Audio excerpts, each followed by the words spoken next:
ఈ news sponsored by Wyra family restaurant, national highway, Etagunta. నోరూరించే వంటకాలు, అసలైన మసాలా ధమ్ముతో అదిరిపోయే నాన్ వెజ్ రుచులు మీకోసం. విచ్చేయండి Wyra family restaurant, national highway, Etagunta, Tuni మండలం, కాకినాడ జిల్లా. నమస్తే, welcome to Y news bulletin. ముందుగా హెడ్లైన్స్ చూద్దాం. రాజమండ్రిలో దివంగత లోక్సభ స్పీకర్ వర్ధంతి, స్వర్గీయ బాలయోగికి గన్ని కృష్ణ ఘనంగా నివాళి.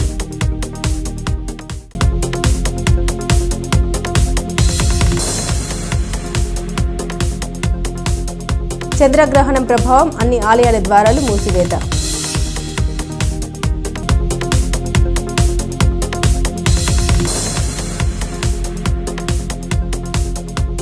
యానం వెంకన్న రథోత్సవం, మారుమోగిన గోవింద నామస్మరణ. ఎంత ఎదిగినా ఒదిగి ఉండే నాయకుడు జీఎంసీ బాలయోగి అని, నేటి తరం నాయకులకు ఆయన ఒక రోల్ మోడల్ అని తెలుగుదేశం పార్టీ రాష్ట్ర ప్రధాన కార్యదర్శి గన్ని కృష్ణ అన్నారు.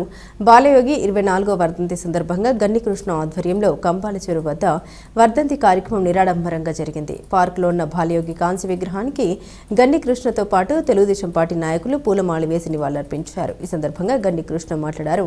రాజకీయాల్లో నీతి నిజాయితీకి బాలయోగి నిలువుటద్దమని అన్నారు.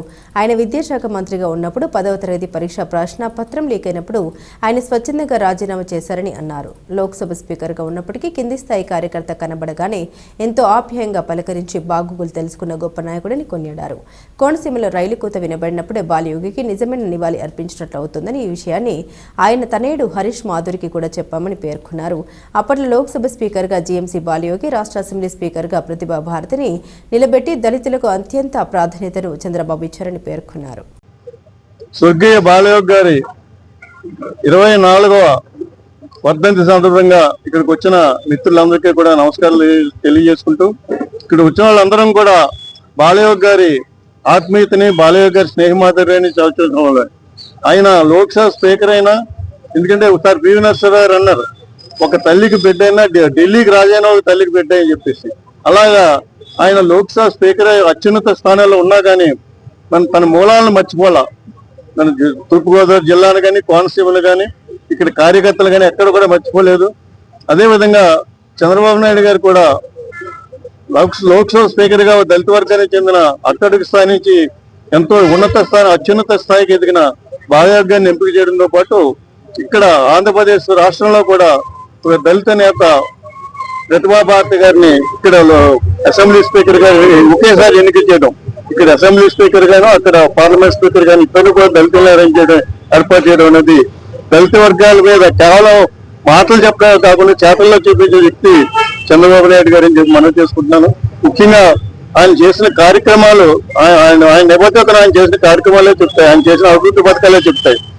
కోనసీమలో ఎదుర్లంక బ్రిడ్జి కానీ, యానాం ఎదుర్లంక బ్రిడ్జి కానీ, లేకపోతే అక్కడ చించినాడు బ్రిడ్జి కానీ, ఇవన్నీ కూడా ఆయన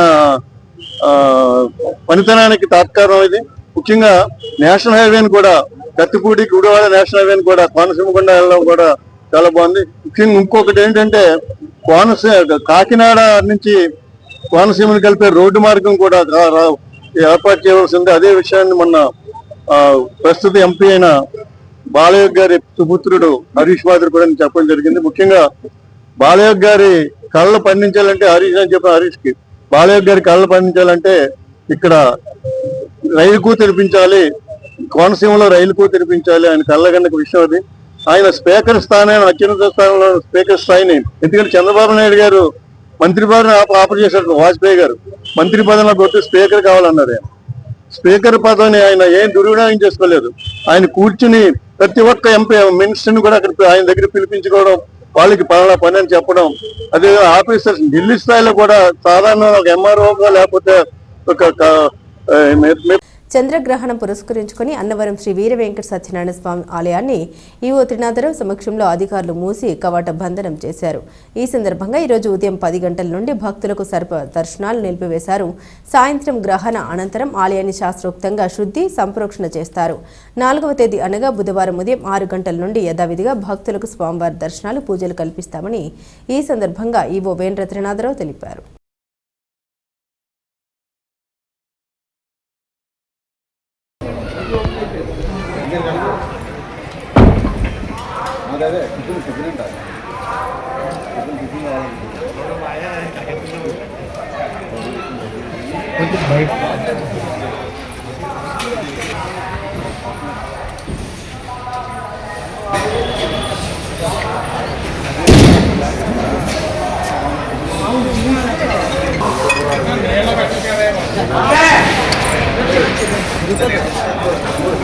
మొదలయ్యి సాయంత్రం 6:47 వరకు పథగ్రహణం ఉంటుంది కాబట్టి ఆ సందర్భంగా ఉదయం 10 గంటలకు అమ్మవారి రాజగోపుర ద్వారాలు వచ్చేయడం. మరునాడు ఈరోజు 6:47 తర్వాత సంప్రోక్షణ పూజా కార్యక్రమాలన్నీ వైదికంగా జరిపించవలసిన ప్రధాన ఆధ్వర్యంలో నిర్వహించబడి పెడతాయి. ఈరోజు ఎవరికి సాయంత్రం దర్శనాలు ఉన్నాయి. మరునాడు అనగా 4/3/2026 యథావిధిగా కార్యక్రమాలన్నీ జరుగుతాయి. సింహాచలం శ్రీ వరాహలక్ష్మి నృసింహ స్వామి ఆలయంలో మంగళవారం పాల్గొన్న పౌర్ణమి పర్వదినాన్ని పురస్కరించుకుని డోలోత్సవం, వసంతోత్సవం, గ్రామ తిరువేది ఉత్సవాలు వైభవంగా జరిగాయి. తెల్లవారుజామున 4 గంటలకు స్వామివారిని మెట్ల మార్గం ద్వారా కొండ దిగువన పుష్కరిణి సత్రం వద్దనున్న ఉద్యానవన మండపంలో స్వామివారిని వేంచేపజేసి ప్రత్యేక పూజలు నిర్వహించారు. అనంతరం ఒకరినొకరు రంగులు జల్లుకుని వసంతోత్సవ కార్యక్రమం శాస్త్రోక్తంగా నిర్వహించారు. తదుపరి గ్రస్తోదయ చంద్రగ్రహణం సంభవించనున్న నేపథ్యంలో ఉదయం 8 గంటలకు ఆలయ కవాట బంధనం ద్వారంలో మూసివేశారు. గ్రహణం కారణంగా ఈరోజు స్వామివారి దర్శనాలు నిలిపివేయబడ్డాయి. సుప్రభాత సేవతో సహా అన్ని రకాల ఆర్జిత సేవలు రద్దు చేయబడ్డాయని భక్తులు ఈ విషయాన్ని గమనించవలసిందిగా అధికారులు కోరారు.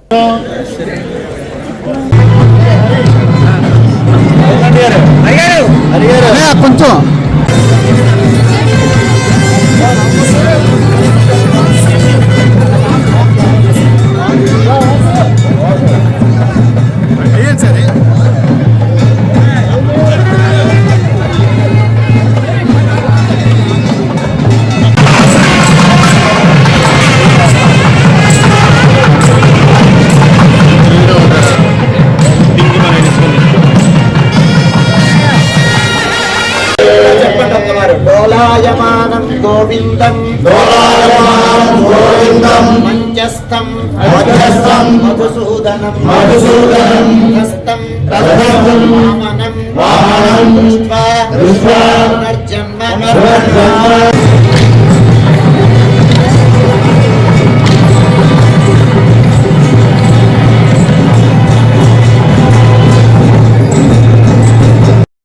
అది కూడా ఆగలేస్తుంది. ఓకే అలాగండి సార్. అది వేడి చేయి వాడు మాత్రం గుర్తుంచుకోండి. ఇప్పుడు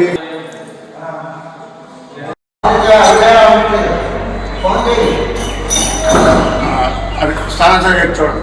సురిగారు మీరు కొంచెం ముందుకు రండి. పోలీస్ అండి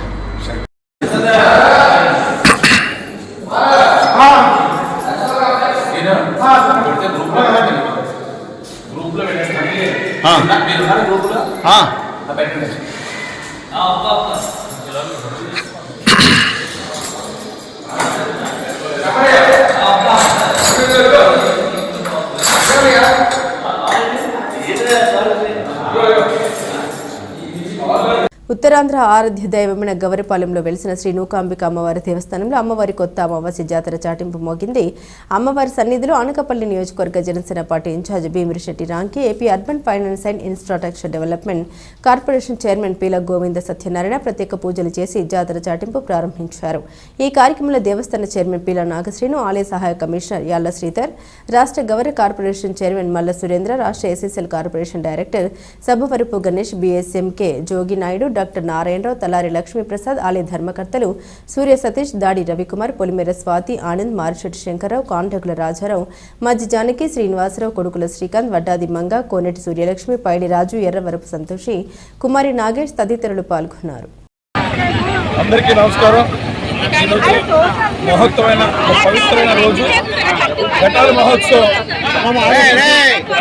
నూకాంబిక అమ్మవారి ఘటాల మహోత్సవంకి అటెండ్ అయిన మా హౌసింగ్ కార్పొరేషన్ చైర్మన్ తాతిల్ బాబర్కి, మరియు మా జనసేన ఇన్ఛార్జ్ రామ్కి, మరి ఆలయ కమిటీ చైర్మన్కి, ట్రస్ట్ బోర్డు మెంబర్లకి, మరి మాజీ చైర్మన్ జోగిరెడ్డి గారికి, గౌరవ కార్పొరేషన్ చైర్మన్ సురేంద్ర గారికి, డాక్టర్ గారికి, ఇక్కడ ఇచ్చేసిన నాయకులకు, భక్తులకు అందరికీ, ముఖ్యంగా ఈనాటి ఈ ఘటాల మహోత్సవానికి అటెండ్ అవ్వడం పూర్వజన్మ సుకృతంగా భావిస్తాను. ఆ రోజు 2014లో గౌరవ ముఖ్యమంత్రి నారా చంద్రబాబు గారు ప్రప్రదంగా ఆ రోజు అమ్మవారి దర్శనార్థం వచ్చి ఆ రోజు 5 కోట్ల రూపాయలు రిలీజ్ చేయడమే కాదు, ఆలయ పునర్నిర్మాణం కూడా చేపట్టాలని ఆ రోజు దృఢ సంకల్పంతో గౌరవ ముఖ్యమంత్రి నారా చంద్రబాబు గారు ఆ రోజు ఆయన అనౌన్స్ చేసి 5 కోట్లు రిలీజ్ చేశారు. తదనంతరం తర్వాత ఎలక్షన్లో కూడా పంతాల రామకృష్ణ గారు కానీ, మన సీఎం రమేష్ గారు కానీ, ఆ రోజు పవన్ కళ్యాణ్ గారు కూడా ఎలక్షన్ క్యాంపెయినింగ్లో కూడా వచ్చి కూటమి ప్రభుత్వం రావడం తగ్గి వచ్చిన మరుక్షణమే అమ్మవారు పునర్నిర్మాణం చేసి టెంపుల్ కూడా ఎక్కడ లేని విధంగా ఈ ఉత్సవాలు కూడా రాష్ట్ర పండుగగా ప్రకటిస్తామని ఆ రోజు ఉప ముఖ్యమంత్రి పవన్ కళ్యాణ్ గారు గౌరవ శాసనసభ్యుల ఆదేశాల మేరకు ఆ రోజు అనౌన్స్ చేయడం, ఆ అనౌన్స్మెంట్ని గౌరవ ముఖ్యమంత్రి నారా చంద్రబాబు గారు కూడా అమలుపరచడం కూడా మా అనకాపల్లి భక్తులందరూ కూడా పూర్వజన్మ సుకృతంగా భావిస్తున్నారు. ఇది ఒక చరిత్ర. రేపు రాబోయే రోజుల్లో మా స్థానిక శాసనసభ్యులు ఎంపీ గారు ఆలోచన వరకు ఈ టెంపుల్కి రావడానికి రోడ్డు కూడా విస్తీరణ 2016లో చేపట్టు ఆ రోజు కొన్ని శక్తులు అడ్డుకొని అది ఆగిపోయింది. అతి త్వరలో రోడ్డు కూడా వైండింగ్ కూడా 60 అడుగుల రోడ్డు కూడా ఆ రోజు ఏదైతే డిపిఆర్ చేసామో ఆ రోజు ఆ డిపిఆర్ కదా ఉడా నిధుల నుంచి 8 కోట్ల రూపాయలు చంద్రబాబు ఆదేశాల మేరకు ఆ రోజు టెండర్ కూడా పిలిచారు. ఆ రోజు రోడ్డు వైండింగ్ ఆడుకొని కొందరు కోర్టుకు వెళ్ళి స్టే చేయడం వల్ల ఆగిపోయింది. అవన్నీ కూడా అతి త్వరలో ఇవన్నీ కూడా అమలు పరుస్తారని స్థానిక శాసనసభ్యులు, పార్లమెంట్ సభ్యులు మేము, ఎందుకంటే అనకాపల్లి కాదు యావత్తు ఆంధ్రప్రదేశ్ ఉమ్మడి రాష్ట్రంలో కూడా కలపవాలిగా అందరికీ ఆశీస్సులు ఇస్తూ ఈరోజు మన రాష్ట్రం ఇంత సంక్షేమంలో, ఆర్థిక సంక్షోభంలో ఉన్న అమ్మవారి కృపతోటి చంద్రబాబు నాయుడు గారు, పవన్ కళ్యాణ్ గారు ఆలోచన మేరకు స్థానిక ఎంపీ, ఎమ్మెల్యే అందరూ కలిపి ఈ టెంపుల్ ప్రారంభోత్సవమే కాదు, రేపు అతి త్వరలో ఇంకా ఈ టెంపుల్ కూడా దినదిన అభివృద్ధి చేస్తూ అందరికీ కూడా భక్తులందరూ కూడా అమ్మవారి ఆశీస్సులు ఇవ్వాలని ఈ ప్రజానికి అందరి తరపున అమ్మవారిని మరొకసారి ఇక్కడ ఇచ్చేసిన వాళ్ళందరి తరపున అమ్మవారిని వేడుకుంటూ ఈ ప్రోగ్రాంకి ఎవరు కూడా మిస్ అవ్వకుండా అందరూ కూడా భాగస్వాములే మీ అందరూ కూడా వచ్చి రేపు 8వ తారీఖున అమ్మవారి పునర్ప్రతిష్ఠ చేసి ఆలయం పునర్ప్రారంభం అంటే అందరూ కూడా భక్తులందరూ కూడా అటెండ్ అవ్వాలని అందరికీ మరొకసారి పేరున విజ్ఞప్తి చేస్తారు. అంబేద్కర్ కోనసీమ జిల్లాలో అన్ని ప్రధాన ఆలయాల ద్వారాలు మూతపడ్డాయి. చంద్రగ్రహణం కారణంగా మురుమల భద్రకాళి సమేత వీరేశ్వర స్వామి, కాట్రేనికొండ కుండలేశ్వర ఆలయాలను అర్చకులు, అధికారులు మూసివేశారు. గ్రహణ సమయాల్లో ఆగమశాస్త్ర నియమాలను అనుసరించి ఆలయ కార్యక్రమాలు నిలిపివేయబడినట్లు ఆలయ అధికారులు వెల్లడించారు. గ్రహణం అనంతరం సంరక్షణ కార్యక్రమం నిర్వహిస్తామని చెప్పిన ఆలయ అర్చకులు సంరక్షణ బుధవారం ఉదయం నుండి భక్తులకు దర్శనాలు ప్రారంభం అవుతాయన్నారు. ఓం శ్రీ కుండలేశ్వర స్వామి నమః. స్వామివారి చంద్రగ్రహణం సందర్భంగా స్వామివారిని 11 గంటలు నిత్య ధూపదీప నైవేద్యాలకు, అభిషేకాలకు పూర్తి చేసుకుని మహానైవేద్యం పెట్టి 11 గంటలకు క్లోజ్ చేయడం జరిగింది. అదేవిధంగా రేపు 4వ తారీఖు రేపు బుధవారం ఉదయం 6 గంటలకి స్వామివారి 5 గంటలకి ప్రారంభించి సంప్రోక్షణ కార్యక్రమం చేసి సాధారణ భక్తులందరికీ కూడా 7 గంటల నుంచి కూడా దర్శనాలు కలపడం జరుగుతోంది. ఈ చంద్రగ్రహణం సింహరాశిలో పడుతుంది కాబట్టి పొబ్బా నక్షత్రం వారు, అదే కృతిగా ఉత్తర నక్షత్రం వారు పాటించాలని కోరుతున్నాం. అదే విధంగా కడుపుతో ఉన్న వాళ్ళు 5 to 6:46 నిమిషాల వరకు కూడా వారు ప్రశాంతంగా ఉంటే సుఖప్రసన్నం అవుతుంది. యానంలో కొలువైన శ్రీ భూసమేత వెంకటేశ్వర స్వామి మీసాల వెంకన్న రథోత్సవం అత్యంత వైభవంగా కన్నుల పండుగగా జరిగింది. యానం పురవీధిలో చిన్న సెంటర్ నుండి బస్ స్టేషన్ వరకు మీసాల వెంకన్నను రథంపై ఊరేగించారు. భక్తులు నమో వెంకటేశాయ నామస్మరణతో యానం మారుమోగింది.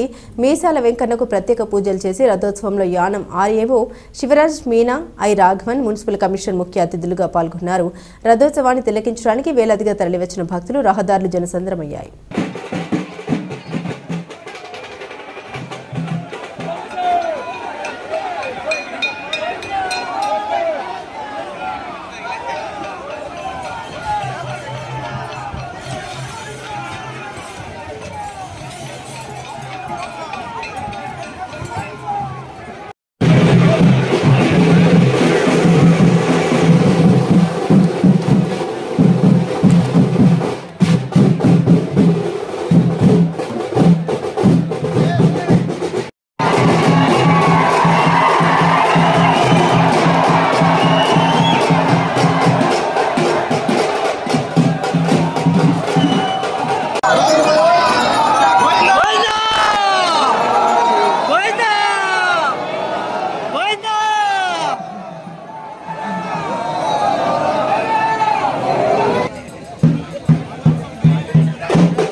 అంగన్వాడీ ఉద్యోగుల సమస్యల పరిష్కారానికి విజయవాడలో మహాధర్నాకు హాజరైన అంగన్వాడీలు అక్రమ అరెస్టులకు నిరసనగా అనకాపల్లిలో AP anganwadi workers and helpers union ఆధ్వర్యంలో సిఐటియు కార్యాలయం నుండి నెహ్రూ చౌక్ జంక్షన్ వరకు భారీ నిరసన ర్యాలీ నిర్వహించారు. అనంతరం నెహ్రూ చౌక్ జంక్షన్లో అరగంటకు పైగా మానవహారం చేసి నిరసన సభ నిర్వహించడం జరిగింది. ట్రాఫిక్ స్తంభించింది. అంగన్వాడీల నినాదాలతో ఆ ప్రాంతమంతా మారుమోగిపోయింది. ఈ నిరసన కార్యక్రమంలో సిఐటియు జిల్లా ఉపాధ్యక్షులు గంటా శ్రీరామ్, అంగన్వాడీ యూనియన్ జిల్లా నాయకులు కె కాసులమ్మ, అడారి రామలక్ష్మి, ఐద్వా మహిళా సంఘం జిల్లా కార్యదర్శి డిడి వరలక్ష్మిలు ప్రసంగించారు. సిఐటియు జిల్లా కమిటీ సభ్యులు దాకారపు శ్రీనివాసరావు, అనకాపల్లి ప్రాజెక్టు నాయకులు కె ఉమానారాయణమ్మ, కె పార్వతి, పుష్ప, ఝాన్సీ రాణి, ఎస్ వరలక్ష్మి, కె దేవి, అంజలి, రామలక్ష్మి తదితరులు నాయకత్వం వహించారు. కార్యకర్తను అనకాపల్లి ప్రాజెక్టు మాది. నా పేరు కాసులమ్మ. మేమైతే గతంలోనే 42 రోజులు పోరాటం చేసినప్పుడు గత ప్రభుత్వం మాకు కొన్ని హామీలను ఇచ్చింది. ఆ హామీల్లో ముఖ్యంగా ఏంటంటే జీతాలు జూన్ కల్లా మేము పెంచుతాము అని హామీ ఇచ్చినప్పుడు మేమందరం కూడా శాంతియుతంగా అప్పటి నుండి ఇప్పుడు పెంచుతారేమో అనేది మేము ఎదురు చూస్తూ ఉన్నాము. అయితే సరే కాకుండా మేము నిరాహార దీక్షలు చేసాము. అలాగే నిన్న చెలో విజయవాడ వాళ్ళకి తెలిపే మేము చెలో విజయవాడలో సాయంత్రం వరకు కూడా మా సమ్మె కొనసాగుతున్నప్పుడు వారు చర్చలకు పిలుస్తామని చెప్పి రాత్రికి రాత్రి టెంటల్లో పడుకున్న వాళ్ళని అన్యాయంగా అరెస్ట్ చేసి వాళ్ళు ఎక్కడ తీసుకెళ్లారో కూడా తెలియకుండా చేశారు. వాళ్ళందరినీ విడుదల చేసే వరకు కూడా మేము ఇలా కొనసాగిస్తామని నిరసన తెలియజేస్తామని, అంగన్వాడీల కనీస వేతనం పెంచాలి. గత ప్రభుత్వం 6 సంవత్సరాల నుండి మాకు వేతనాలు పెంచలేదు. ఎప్పుడైతే వేతనాలు పెంచేదాకా మేము ఊరుకోము. మాకు 11,500 ఇస్తున్నారు. ఒక కుటుంబం పెరగడానికి కూడా అవి చాలవు. సుప్రీంకోర్టు ఆదేశం ప్రకారం 26,000 ఇవ్వాలి. కాబట్టి దయచేసి మాకు వెంటనే జీతాలు పెంచి శాంతియుతంగా జరిపేందుకు మాకు సహకరించాలని కూటమి ప్రభుత్వాన్ని అడుగుతున్నాము. జిందాబాద్ సిఐటియు. గత ప్రభుత్వంలో 42 రోజులు దీక్షలు కొనసాగించాం. మా శిబిరానికి లోకేష్ బాబు, చంద్రబాబు నాయుడు గారు వచ్చి అక్కల్లారా, చెల్లెళ్ళారా, మీరు అమ్మల్లారా ఇన్ని బాధలు పడుతున్నారు, మన ప్రభుత్వం వస్తుంది, ఇంకా రాబోయే రోజుల్లో మీరైతే ఇబ్బంది పడవద్దు, మీకు ఇబ్బంది పడకుండా మేము చూసుకుంటామని చెప్పి మా శిబిరాల్లోకి వచ్చి మాట ఇచ్చారు. అలాగే 42 రోజులు సమ్మె విరమించినప్పుడు కొన్ని హామీలు ఇచ్చారు. మేము అయితే హామీలు పరిష్కరించమనే మేము అడుగుతున్నాం. మాకేమి ఏంటి ఇమ్మని చెప్పలేదు. మాకు ధరలకు అనుగుణంగా జీతాలు పెంచమని అడుగుతున్నాం. మాకైతే పెరుగుతున్న జీతాలకి వేతనం అయితే లేదు. అది వేతనం కూడా పెంచకుండా మాకైతే వర్క్ లోడ్ పెంచారు. అనేక విధాలైన వ్యాపారులతో మమ్మల్ని ఇబ్బందులు పెడుతున్నారు. అయితే వేతనం అయితే మటుకి మాకు పెంచకపోతే, అరెస్ట్ చేసిన వాళ్ళని వెంటనే విడుదల చేయకపోతే, మాకు వేతనం పెంచకపోయినా రేపు నుంచి తప్పతపాలుగా పిలుపునిస్తే మేము ఇదైతే గట్టిగానే చంద్రబాబు నాయుడికి చెప్తున్నాం. మేము గత ప్రభుత్వం మీకు ముందు తెలుసు అంగన్వాడీ విషయం. అంగన్వాడీ జోలికి వస్తే ఏం జరుగుతుంది అనేది మీకు విషయం తెలుసు. కూటమి ప్రభుత్వానికి కొంచెం కొత్త అందుకని చెప్పేసి మీరైతే మా వేతనాలు కానీ పెంచకపోతే మేము తప్పతపాలుగా ధర్నాలు చేసి మీకు తెలియపరుస్తామని తెలియజేస్తాం. నా పేరు వివి శ్రీనివాసరావు, సిఐటియు జిల్లా అధ్యక్షులు. ఈరోజు శాంతియుతంగా విజయవాడలో ధర్నా చౌక్లో ప్రభుత్వం నుంచి పర్మిషన్ తీసుకొని అంగన్వాడీలందరూ కూడా దానికి ముందే ప్రాజెక్ట్ లెవెల్లో నిరాహార దీక్షలు చేసి ఈ ప్రభుత్వం మా జీతాలు పెంచుతుందని చెప్పేసి హామీ ఏదైతే నెరవేరుస్తుందని చెప్పేసి ఆశించిన వాళ్ళకి నేటి వరకు ఏది కూడా పరిష్కారం చేయలేదు. కాబట్టి విజయవాడలో నిన్న మొత్తంగా ఉదయం నుంచి రాత్రి వరకు ధర్నా చేస్తున్న వాళ్ళని తెల్లవారుజామున చడి చప్పులు లేకుండా వేలాది మంది, వందలాది మంది పోలీసులతోటి అంగన్వాడీల మీద విరుచుకుపడి ఇష్టానుసారంగా అరెస్టులు చేశారు, నిర్బంధించారు. ఏ పోలీస్ స్టేషన్లో పెట్టారో ఎవరికి తెలియని పరిస్థితి అయిపోయింది. 2 గంటలు, 3 గంటలు, 4 గంటలు అదే పోలీస్ బ్యానర్లో అంగన్వాడీలందరూ కూడా తిప్పి ఏ పోలీస్ స్టేషన్లో పెట్టారో కూడా తెలియని పరిస్థితి అనేది ఉంది. ఆ రకంగా ఈరోజు ఆడవాళ్ళు ఈ కూటమి ప్రభుత్వం చంద్రబాబు నాయుడు గారు తెల్లవారితో చెప్తారు మేము ఏదైతే మహిళా సాధికారత అని చెప్పేసి, మరి అటువంటి మహిళలు అంగన్వాడీలు ఇదా మీ మహిళా సాధికారత? అంగన్వాడీలు ఆకలితో అలమటించడం, సంక్షేమ పథకాలు లేకపోవడం, కనీసంగా సెలవులు లేకపోవడం, ఇవా మీ మహిళా సాధికారత అని చెప్పేసి మేము ప్రశ్నిస్తున్నాం. అందుకోసమే ఎప్పటికైనా సరే అంగన్వాడీల ప్రధాన డిమాండు ఏదైతే వేతనాలు పెంచాలి, పెరుగుతున్న ధరలకు అనుగుణంగా పెంచాలనే డిమాండ్ని పరిష్కారం చేసే వరకు కూడా ఈ పోరాటం కొనసాగుతుంది. దానికి సిఐటియు సంపూర్ణ మద్దతు ఇస్తుందని చెప్పేసి కూడా తెలియజేస్తున్నాం. ఉత్తరాంధ్ర ఆరాధ్య దైవమైన శ్రీ శ్రీ నూకాంబిక అమ్మవారి దేవస్థానం మాజీ మంత్రివర్యులు అనకాపల్లి శాసనసభ్యులు కొణతాల రామకృష్ణ పర్యవేక్షణలో నూతన దేవాలయ నిర్మాణ పనులు కలశ ప్రతిష్ట వచ్చిన భక్తులకు ఎటువంటి అసౌకర్యాలు కలగకుండా పార్కింగ్ స్థలాన్ని జనసేన పార్టీ నియోజకవర్గ incharge Bhimarasetti Ramki, GVMC executive engineer Gopalakrishna, traffic CI వెంకటరమణతో కలిసి పరిశీలించారు. దేవాలయ ప్రాంగణాల చుట్టూ వచ్చిన భక్తులు దర్శనం చేసుకుని సులువుగా హైవేకి వెళ్లే మార్గాల్ని, పార్కింగ్ స్థలాన్ని పర్యవేక్షించారు. మరడితల్లి గుడి నుండి హైవే రోడ్డుకు అక్కడున్న రైతులతో శాసనసభ్యులు కొణతాల రామకృష్ణ మాట్లాడి 30 అడుగుల రోడ్డును ఏర్పాటు చేశారు. మరడితల్లి దేవాలయం నుండి హైవేకి రోడ్డు మార్గం 40 లక్షల రూపాయలతో కల్వర్టు రైడింగ్ వాల్ జీవీఎంసీ నిధులతో ఏర్పాటు చేశారు. ఈ కార్యక్రమంలో దేవస్థాన చైర్మన్ పిల్ల నాగశ్రీను, 80వ ward Telugudesam party incharge Jogi Naidu, రాష్ట్ర governor corporation director Villuri Hari, Swarnasrinu, Dulam Gopi, Manga Eswar, ధర్మకర్తలు, కూటమి నాయకులు పాల్గొన్నారు.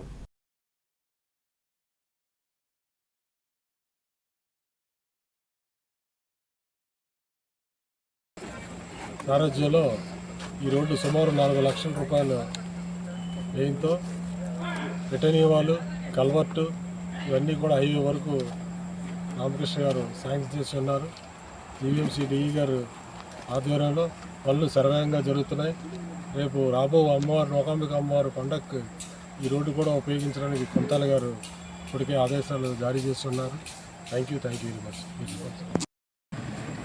రాష్ట్ర ప్రజలందరూ కూడా ఎప్పుడని ఎదురు చూస్తున్నటువంటి ఉత్తరాంధ్ర ఇలవైపు ఇప్పుడు రాష్ట్ర పండగగా మన నూకాంబిక అమ్మవారిని అనౌన్స్ చేసినటువంటి మన ప్రీత నాయకులు ఆ రాష్ట్ర పండగగా రావడానికి ప్రధాన కారకులు అనకాపల్లి శాసనసభ్యులు మాజీ మంత్రి ప్రీత నాయకులు కొంతల రామకృష్ణ గారి యొక్క సహాయ సహకారాలతో ఈరోజు రేపు 8వ తారీఖుని అమ్మవారు పునఃప్రారంభం అవుతుంది దేవస్థానం.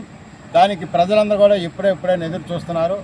వచ్చిన భక్తులకి ఎటువంటి అసౌకర్యం కలగకుండా చూడాలని చెప్పి రామకృష్ణ గారు అక్కడ ఆదేశాల మేరకు ఈరోజు అనకాపల్లి జనసేన ఇన్ఛార్జ్ రాంకీ గారు, మన ట్రాఫిక్ సీఏ గారు అయితేనేమి, మా మున్సిపల్ అధికారులు, ఇంజనీర్ గారు వాళ్ళందరూ కూడా ఈ ప్రాంతం పరిశీలించడం జరిగింది. గత పండగలోనే ఈ ప్రాంతాన్ని ఎక్కడ భక్తులకు ఎటువంటి అసౌకర్యం కలగకుండా ఒక రోడ్డు ఒకటి ఫామ్ చేయడం జరిగింది. రామకృష్ణ గారు చేయించారు. అది ఆ రోడ్ని ఇవాళ సిమెంట్ రోడ్డుగా, ఎందుకంటే భక్తులు కోవులకు వచ్చి ఎక్కడ ట్రాఫిక్లో ఇబ్బంది పడకూడదని ప్రధాన ఉద్దేశంతో అలాగ ఆర్చి నుంచి వచ్చినట్లయితే అమ్మవారి దర్శనం చేసుకొని ఈ రోడ్డు గుండా బయటికి వెళ్ళాలని చెప్పేసి అయితే అది ప్రతిష్టంగా చేయాలని చెప్పి ఆదేశాలు ఇచ్చారు. వారి ఆదేశాల ప్రకారం మున్సిపల్ అధికారులు ఇక్కడ రిటర్నింగ్ వాళ్ళు, ఎందుకంటే ఇక్కడ బాగా చిన్నది ఉంది, రైతులందరూ సహకారంతో వాళ్ళందరూ సహకారం తీసుకొని రిటర్నింగ్ వాళ్ళు కొంచెం రోడ్డు పెంచి 30 అడుగుల రోడ్డు ఇక్కడ చేస్తున్నారు. దీనికి ఆ రిటర్నింగ్ వాళ్ళు ఇక్కడైతేనేమి తర్వాత ఇక్కడ రోడ్డు అలాగే కల్వర్ట్ కూడా చేస్తున్నారు. ఈ పనులన్నీ పరిశీలించడానికి ఈవేళ వారు అతి త్వరలో 2-3 రోజుల్లో వారు వస్తారు కాబట్టి వచ్చే లోపల పనులన్నీ పూర్తి చేయించే విధంగా మరి రాంకీ గారు, మన సీఏ గారు, మన మున్సిపల్ అధికారులు రావడం జరిగింది. ప్రజలందరూ కూడా ఈ పండగని ఎటువంటి ఇబ్బందులు లేకుండా హాయిగా ఆనందంగా ఉండాలని చెప్పి అమ్మవారి ఆశీస్సులు అందరికీ ఉండాలని చెప్పి నేను కోరుకుంటున్నాను. బులెటిన్ ముగించే ముందు హెడ్లైన్స్ మరోసారి. రాజమండ్రిలో దివంగత లోక్సభ స్పీకర్ వర్ధంతి, స్వర్గీయ బాలయోగికి గన్ని కృష్ణ ఘనంగా నివాళి.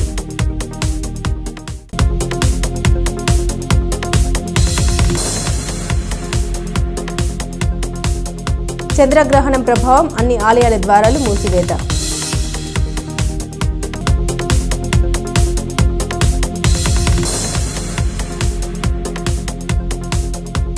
యానం వెంకన్న రథోత్సవం, మారుమోగిన గోవింద నామస్మరణ. ఇవి బులెటిన్ అప్డేట్స్. మరిన్ని అప్డేట్స్ కోసం చూస్తూనే ఉండండి వై న్యూస్.